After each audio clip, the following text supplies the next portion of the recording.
Welcome to Guest Anchor Week. All week we'll have familiar faces from around NHS sitting with us. Today we're joined by Mr. Wilkins from the engineering department. Mr. Wilkins, thank you for joining us. Oh, thank you so much, Claire. Happy to be here. I always love it. Let's check it out. Page 1.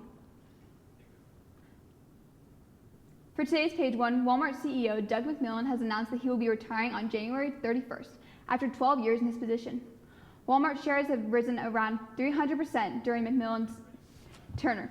Walmart has announced that John Furner, who is currently Walmart's U.S. CEO, will take over as head of Walmart starting February 1st. Now let's see what's happening in NHS News.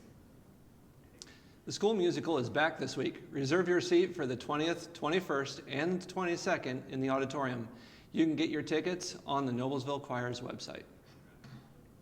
The Key Club is hosting a food drive to provide food to Noblesville students in need of extra food on the weekends. Students are asked this week to bring in all different kinds of granola bars. Bring them to Ms. Abremski in room 2253 or Ms. Movick in room 2204. The Leo Club is having their annual backpack fundraiser on Tuesday, November 25th. The group will be collecting items to donate to individuals in central Indiana who need help. You can donate items to help or contact Piper Carrick or any Leo Club member with any questions. Get excited, Millers. A new episode of Around the County is out right now. Learn about the Noblesville basketball duo who have been friends since elementary school, and about a family whose faith keeps them grounded.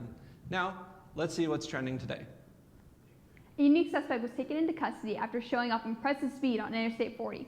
Last Tuesday, New Mexico officers were called to the area of I-40 in Louisiana of an off-ramp for a pig on the loose. Albuquerque Animal Welfare believes that the pig is about a year old and weighs around 550 pounds. The suspect pig has demonstrated that he fell out of someone's truck. Scans that an animal welfare center showed no microchips of the pig currently at Westside Shelter, available for adoption. Now let's chase it over to meetings. The NHS gymnastics team is holding tryouts on November 17th through November 19th from 5 to 7 p.m. at Hollywood Cheer and Tumble. No past gymnastics experience required. Make sure you have a physical on hand before participating. There will be open gyms on Mondays, Wednesdays, and Thursdays until tryouts. Email Erica Eder at her school email with any questions. The Inclusive Youth Group will have their next meeting on Thursday, November 20th during Block 8 in room 2252. Create a pass to Skyly Schaefer or Christian Levy if you wish to attend. Thank you so much for joining us, Mr. Wilkins. Again, happy to be here. It was a fun time. Thanks for joining with me. Be sure to now check it out what's for lunch.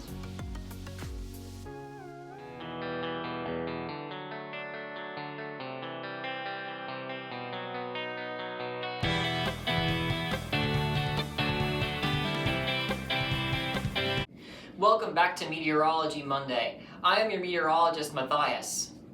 While we haven't gotten many late-season tornadoes across the United States compared to tornado season from April to June, huge tornado outbreaks like the November 17, 2013 tornado outbreak, which occurred 12 years ago today, and became one of the costliest and deadliest in Illinois history, as well as the second largest outbreak in Indiana history, can still occur.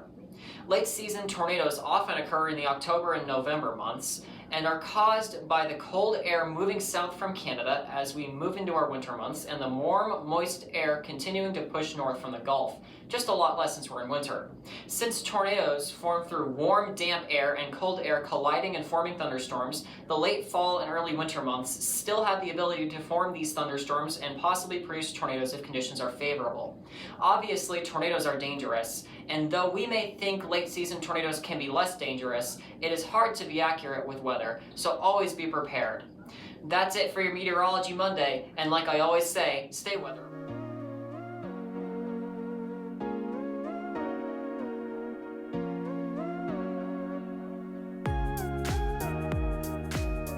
Guest Anchor Week continues, unless they allow Mr. Luttrell from the music department. Mr. Luttrell, welcome to the best class in the school. Thanks. So happy to be here. But have you heard about piano? Let's just get into sports. Cool.